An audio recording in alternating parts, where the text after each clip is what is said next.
Hello friends, welcome to our show SAAOL यानी science and art of living. मैं हूं आपके साथ शिखा।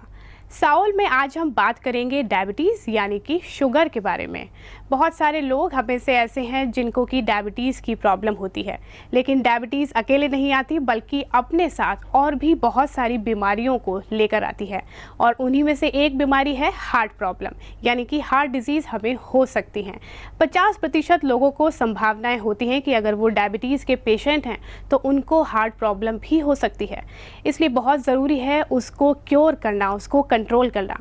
किस वजह से डायबिटीज़ होती है और क्या क्या चीज़ें हम अपनी लाइफस्टाइल में फॉलो करें कि डायबिटीज़ को कंट्रोल किया जा सके। तो आइए पूरी जानकारी लेते हैं heart care and lifestyle expert doctor Bimal Jhajer से। डायबिटीज़ यानी कि मधुमेह आज के ज़माने में बहुत बड़ा एक बीमारी के आकार में आ गई है। करीब करीब इंडिया में माना जाता है 5 करोड़ डायबिटिक पेशेंट है और ये नंबर बहुत स्पीड से बढ़ रहा है और इसका ज़्यादातर कारण लाइफस्टाइल से जोड़ा जाता है। तो मैं ये आपको बताने वाला हूँ ये डायबिटीज़ का बीमारी होता क्या है और क्या करें कि डायबिटीज़ को पूर्ण तरह से कंट्रोल कर सकते हैं। अगर कोई मुझे पूछे डॉक्टर साहब कंट्रोल है डायबिटीज़, इसका क्या मतलब है? इसका मतलब है आपके ब्लड में, आपके खून में जो ब्लड शुगर का लेवल है वो होना चाहिए 100 से कम। खाना खाने के पहले खाली पेट में जब सुबह ब्लड देंगे तो 100 से कम होना चाहिए और खाना खाने के 2 घंटे बाद 140 से कम होना चाहिए। तो ये फिगर याद रखिएगा। ब्लड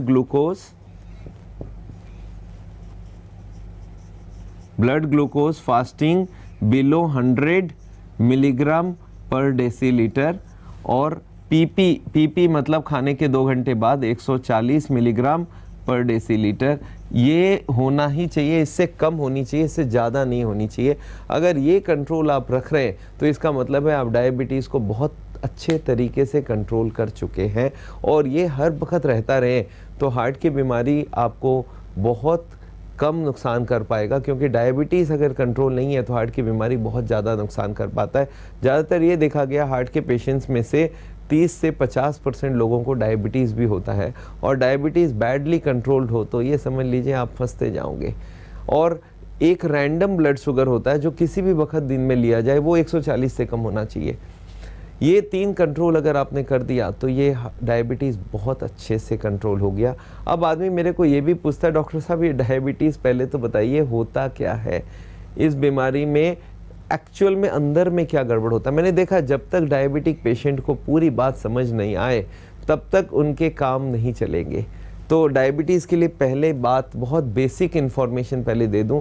डायबिटीज़ में ग्लूकोज की मात्रा ब्लड में बढ़ती है। इसको हम लोग जनरली शुगर भी बोल देते हैं, जनरल बोलते हैं, पर एक्चुअल में अगर मेडिकल साइंस की बात देखें तो इसको हम बोलते हैं ब्लड ग्लूकोज बढ़ गई है। अच्छा, ये ग्लूकोज आता कहाँ से है? ग्लूकोज होता है एक ही तरह के खाने के अंदर प्रेजेंट, जिसको बोलते हैं कार्बोहाइड्रेट। तो कोई भी कार्बोहाइड्रेट वाला खाना खाएंगे, कार्बोहाइड्रेट में कौन सी आइटम्स होती हैं? जितने अनाज होते हैं जैसे चावल, गेहूं, भुट्टा, बाजरा, रागी, ज्वार, ये सारा कार्बोहाइड्रेट है। सीरियल्स, कार्बोहाइड्रेट में फ्रूट्स होती है, सारे फ्रूट्स, और कार्बोहाइड्रेट में सारे वेजिटेबल आता है, और चीनी, गुड़, शहद, ये सब कार्बोहाइड्रेट है। आप देखेंगे कि हमारा मेन खाना जो पूरे बॉडी को मिलता है पूरे दिनों में, वो सारे 90, 80, 70% तक कार्बोहाइड्रेट से ही मिलता है। और 2 तरह के फूड से हमारे एनर्जी मिलती है। एक है प्रोटीन जो कि दालों में ज़्यादातर होता है, सीरियल्स में होता है, और फैट्स जो कि तेल, घी। तो हार्ट के लिए तो फैट्स, घी हम बंद ही रखते हैं, पर जो सबसे इम्पॉर्टेंट है कार्बोहाइड्रेट्स। अब ये कार्बोहाइड्रेट अगर हम खाना खाते हैं तो कार्बोहाइड्रेट को तोड़ता है। कौन तोड़ता है? अगर हम लोग पूरे इंटेस्टाइन को हम लोग देखें तो ये देखिए, ये हमारा मुंह से हमने खाना खाया, पहले दांत से सारा खाने को चबाया और चबाने के बाद ये खाने को हमने गटक लिया और चबाते वक्त सलाइवा से और इसको तोड़ा गया। ये गटक के हम लोग कहाँ चले गए? ये स्टोमक में जाके खाना जम गया और स्टोमक में इसको और पचाया गया। फिर ये इंटेस्टीन, स्मॉल इंटेस्टीन, आपको मालूम है बहुत लंबा सा स्मॉल इंटेस्टीन होता है, और ये आंतड़ियों के अंदर ग्लूकोज रिलीज हो जाती है। तो खाना घुसा यहाँ पे कार्बोहाइड्रेट, यहाँ पे ग्लूकोज रिलीज हुई और ये ग्लूकोज यहाँ से ब्लड में पहुँच जाता है। और ब्लड में पहुँचते ही आप समझ रहे हैं क्या होने वाली है। ये हमारी ब्लड की ट्यूब है, ये समझ लेते, इसी ट्यूब्स में पूरे बॉडी का ब्लड होता है। इसमें फास्टिंग लेवल खाना खाने से पहले देखा गया 100 ग्लूकोज था, और खाना खाने के बाद जब ये ग्लूकोज ब्लड में पहुंचने लगा 2 घंटे के बाद देखा गया तो ये पीपी जो शुगर है 140 से ज़्यादा होना नहीं चाहिए, पर 140 तक पहुंचता है। मतलब 100 से 140 की जंप ये किसने मार दिया? ये मारा जाके आपके ग्लूकोज ने। कहाँ से आए ये ग्लूकोज? ये कार्बोहाइड्रेट टूटने के वजह से ग्लूकोज आई है। अब ये जो ब्लड में ग्लूकोज आ गई, ये कहाँ जाएगा? ब्लड से कहीं ना कहीं तो जाएगा, और नहीं तो क्या होगा? 140 के जगह 150 होगी, 160 होगी। अगर ब्लड से ख़त्म नहीं होगी और ब्लड में जमा होते गया तो शुगर तो बढ़ता ही जाएगा। तो अब देखिए ये ब्लड का ग्लूकोज ख़त्म कहाँ से होगा? ब्लड में ग्लूकोज बढ़ गई, उसको कम कैसे किया जाए? कम होती है ये ग्लूकोज कहाँ जाएगी? ब्लड के थ्रू कहाँ जाएगी? बॉडी के हर कोशिका, हर सेल के अंदर जाएगी। और एक कोशिका को अगर मैं देखना चाहता हूँ, आपको मालूम है बॉडी में कितने कोशिका? ये देखिए एक कोशिका को मैं खोल के दिखा रहा हूँ। इसमें एक न्यूक्लियस होती है, ये चारों तरफ सेल वॉल होता है, इसमें साइटोप्लाज्म होता है, इसमें माइटोकॉन्ड्रिया करके एक छोटे छोटे से ऑर्गन्स होते हैं। ये माइटोकॉन्ड्रिया एक सेल में 4-5 होती है। इनका काम क्या है कि ब्लड से आएगी ग्लूकोज और ऑक्सीजन आएगी ब्लड से, इन दोनों को इसमें ले जाके इसमें एनर्जी बनाएगा। तो अब सेल्स को क्या चाहिए? पूरे बॉडी के हर सेल को चाहिए ग्लूकोज। और आपको मालूम है बॉडी में कितने सेल हैं? बॉडी में सेल मैं गिनता हूँ, देखिए कितना हुआ, 100, 1000, 10,000, 1 लाख, 10 लाख। अब आप गिनते जाइए, 13 जीरो तक लगा लीजिए, इतने सेल हमारे बॉडी में होता है। ये समझ लीजिए ये सेल का नंबर इतनी है, हर सेल को चाहिए ग्लूकोज। अब ये ग्लूकोज ब्लड से सेल के अंदर घुसेगी, और यहाँ पे डायबिटीज़ वालों को मालूम होना चाहिए, ये जो ग्लूकोज एंट्री करता है, ये जो ग्लूकोज सेल के अंदर एंट्री करता है, ये एंट्री करता है, यहाँ पे एक दरवान होती है, और इस दरवान का नाम है इंसुलिन। इंसुलिन का नाम आपने ज़रूर सुना होगा। ये जो इंसुलिन है, इसका काम क्या है? इसका काम है ग्लूकोज जो हमारे ब्लड में बैठी है उसको सेल के अंदर एंट्री करवाने के लिए इंसुलिन की ज़रूरत है। ये इंसुलिन बनती कहाँ से है? ये जो स्टोमक दिख रहा है आपको, ये स्टोमक जो दिख रहा है, इसके ठीक पीछे एक पैंक्रियास करके ऑर्गन होता है, और वो पैंक्रियास बनाता है ग्लूकोज को। और ये ग्लूकोज इमीडिएटली ये जो इंसुलिन बनाती है पैंक्रियास, इंसुलिन इमीडिएटली सारे बॉडी के सेल्स में पहुंच जाता है और ग्लूकोज को एंट्री करवाना चालू कर देता है। और जैसे ही ग्लूकोज एंट्री हो गई तो पता चला अब ग्लूकोज बढ़ ही नहीं रही है। आप उधर से ग्लूकोज तो खाने से आ रहा है ब्लड में, और 140 के ऊपर जाते ही सारा एंट्री कर जाता है, और ये है नॉर्मल आदमी। अब एक बार सोचते हैं कि डायबिटीज़ पेशेंट को हो क्या रहा है। डायबिटिक पेशेंट के पास ये मान लेते 5 इंसुलिन है, इसके अंदर 4 एब्सेंट है। अब क्या होने वाली है? ग्लूकोज एंट्री तो होगी पर बहुत स्लो एंट्री होगी। स्लो एंट्री का क्या मतलब है? ग्लूकोज सेल के अंदर घुसेगी, एक से ही घुसेगी, पर अब अगर पहले आधा घंटा लगता था, अब इसको लगेगा 2.5 घंटा। मतलब अब इसके पास 5 गुना ज़्यादा टाइम लगेगा। 2.5 घंटे में, 1.5 घंटा नहीं, 2.5 घंटे में एंट्री करेगा। और 2.5 घंटे में क्या होने वाला है? जितनी ग्लूकोज ब्लड में पहुंच रही है वो 200, 300, 400, 500 तक चली जाएगी। तो इसका मतलब क्या समझ में आया? जिसको डायबिटीज़ है उसका क्या प्रॉब्लम है? उसके पास इंसुलिन की कमी है। और इंसुलिन की वजह से हो क्या रहा है?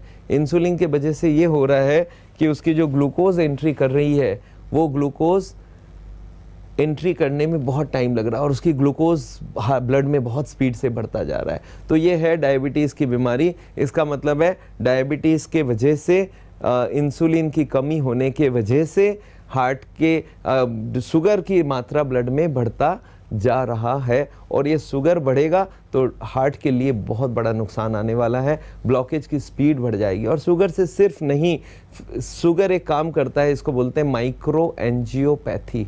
माइक्रो मतलब क्या? छोटी छोटी। एंजियोपैथी मतलब ट्यूब्स को ख़राब करना। मतलब हमारे हार्ट में जितने छोटे छोटे ट्यूब है, जैसे स्पेशली आँख में, किडनी में, हार्ट में और नर्व्स के ये सारे ट्यूब्स को ख़राब करते हैं, और इसीलिए डायबिटीज़ अगर बहुत दिनों तक चलता जाए तो आपकी नर्व डैमेज हो जाएगी, आपकी आँख डैमेज हो जाएगी, आपकी किडनी डैमेज हो जाएगी। आज देखिए किडनी के पेशेंट्स लाइन लगा के हो गए हैं। कहाँ से? 80% लोगों को डायबिटीज़ की प्रॉब्लम है, अनकंट्रोल्ड डायबिटीज़ है। क्या डायबिटिक का प्रॉब्लम है? भाई इंसुलिन कम है। अब ये है आपकी हार्ट इंसुलिन की बीमारी या डायबिटीज़ की बीमारी। अब आप ये बोलेंगे डॉक्टर साहब इसका सोल्यूशन बताइए, मुझे समझ आ गई, अब करना क्या है वो बताइए। देखिए पहला चीज़ जो करना है उसको आपको समझना होगा, कार्बोहाइड्रेट 2 प्रकार के होते हैं। एक का नाम है सिंपल कार्बोहाइड्रेट और एक का नाम है कॉम्प्लेक्स कार्बोहाइड्रेट। दोनों बनावट है किस चीज़ की? ग्लूकोज से बनता है। दोनों सिंपल कार्बोहाइड्रेट्स भी ग्लूकोज से बनता है और कॉम्प्लेक्स कार्बोहाइड्रेट भी ग्लूकोज से बनता है। अब देखिए दोनों में कौन सी है? कॉम्प्लेक्स कार्बोहाइड्रेट में रोटी है और सिंपल कार्बोहाइड्रेट में चीनी है। दोनों ही ग्लूकोज से बना हुआ है, तो दोनों में फ़र्क क्या है? फ़र्क यह है जो चीनी वाली ग्लूकोज है वो रिलीज़ होने में 10 मिनट 15 मिनट लगती है, ब्लड में आने में 10-15 मिनट लगती है, और जो रोटी वाली शुगर है ग्लूकोज है उसको आने में 2-2.5 घंटा लगती है। तो अब एक बार दोनों को समझते हैं। थोड़ा सा मैं बोर्ड की तरफ फिर से आपको ले जाता हूँ। अब एक बार समझते हैं ये कॉम्प्लेक्स और ये सिंपल कार्बोहाइड्रेट का मतलब क्या है। देखिए जितने भी कार्बोहाइड्रेट हैं उसका नाम लिखते हैं। एक का नाम है सीरियल, सीरियल मतलब क्या हुआ? अनाज। एक का नाम है वेजिटेबल्स, एक का नाम है फ्रूट्स और एक का नाम है शुगर। अब इनका ये सारे कार्बोहाइड्रेट है, सारे बने ग्लूकोज से ही हैं, पर अब दोनों में फ़र्क बताइए। सोचिए ये ग्लूकोज है, ये ग्लूकोज है, ये आपस में कनेक्टेड है बॉन्ड से। ये भी ग्लूकोज है, ये भी ग्लूकोज है, ये भी ग्लूकोज है, ये भी ग्लूकोज है, ये भी ग्लूकोज है, ये ग्लूकोज है, ये इससे इससे इससे इससे बॉन्ड से कनेक्टेड है।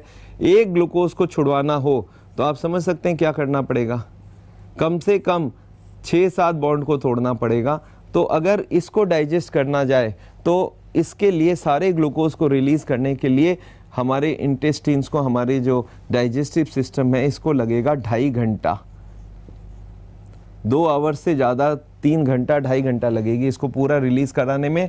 और ये शुगर वाली जो है ना, इसमें ऐसे करके ही ग्लूकोज लगा होता है। मतलब क्या है कि इसको तोड़ने में एक बॉन्ड तोड़ा तो ये एंजाइम जो होती है डाइजेस्टिव सिस्टम को तोड़ देता है, ये 15 मिनट में ब्लड में पहुंच जाता है। अब आप सोचिए 15 मिनट में पहुंच रहा है, इधर 2-2.5 घंटे में पहुंच रहा है, और डायबिटीज़ के वजह से इसकी जो एंट्री है ये 2.5 घंटे की है। अगर 15 मिनट में भेज दिया और 2.5 घंटे में एंट्री होगा तो 2 घंटे तक तो शुगर की मात्रा बढ़ती जाएगी, बढ़ती जाएगी, बढ़ती जाएगी। तो अब एक बार सोच के चलिए डायबिटीज़ वालों को करना क्या है? डायबिटीज़ वालों को जो करना है वो है कि सिंपल कार्बोहाइड्रेट्स को बंद किया जाए, कॉम्प्लेक्स कार्बोहाइड्रेट को शुरू कर दिया जाए। अब आदमी बोलता है सर ये तो बहुत अच्छी बात बताई, मेरे को मालूम ही नहीं है। मतलब रोटी में भी उतना ही ग्लूकोज है जितना चीनी में है। चीनी 15 मिनट में ब्लड में ग्लूकोज को पहुंचवा देता है क्योंकि बहुत इजीली डाइजेस्टेड हो जाती है, और जो कॉम्प्लेक्स कार्बोहाइड्रेट है रोटी, इसको डाइजेस्ट करने 2.5 घंटा लगती है। तो अगर हमारे पास डायबिटीज़ की बीमारी है तो 2.5 घंटे में एंट्री होगी, तो 2.5 घंटे में अगर हमारे ब्लड में पहुँचे तो फिर ब्लड ग्लूकोज बढ़ेगा नहीं। तो बस इतनी सी सिंपल सी बात है। अब आदमी मेरे से क्या चाहता है कि डॉक्टर साहब एक काम करिए, आप एक सिंपल और कॉम्प्लेक्स कार्बोहाइड्रेट का लिस्ट दे दीजिए। मैं बोला क्या करेंगे? बोला सिंपल वालों को अवॉइड करूंगा और कॉम्प्लेक्स वाले को खाऊंगा। तो ये लिस्ट आपको चाहिए कि नहीं चाहिए? चाहिए, पर मैं लिस्ट नहीं दूंगा। मैं चाहता हूँ आप खुद लिस्ट बनाओ। एक बात समझ लीजिए, अगर डॉक्टर बना सकता है लिस्ट तो आप भी बना सकते हो। क्या चीज़ की कमी है? जानकारी की कमी आपके पास थी। अगर वो जानकारी मैं दे दूँ तो चलिए सोचते हैं जानकारी कैसे होगी। कैसे आपको पता चलेगा ये डायबिटीज़ के लिए खाना है या नहीं खाना है? चलिए एक बार सोचते हैं, एक खाने को मैंने मुंह में डाला और डाल के उसको चबाना चालू किया, उसमें सलाइवा मिक्स हुआ, उसको चबाते ही उसमें से सारे ग्लूकोज रिलीज होना चालू हो गए। मुंह में ही चालू हो गया तो क्या समझ, वो मुंह में जाके कहाँ पे टच करेगा? हमारे जीभ को टच करेगा। जीभ में होता है टेस्ट बर्ड्स, और ये टेस्ट बर्ड्स इमीडिएटली ब्रेन को इन्फॉर्म कर देगा कि सर इसमें मिठास है। टेस्ट बर्ड्स में मिठास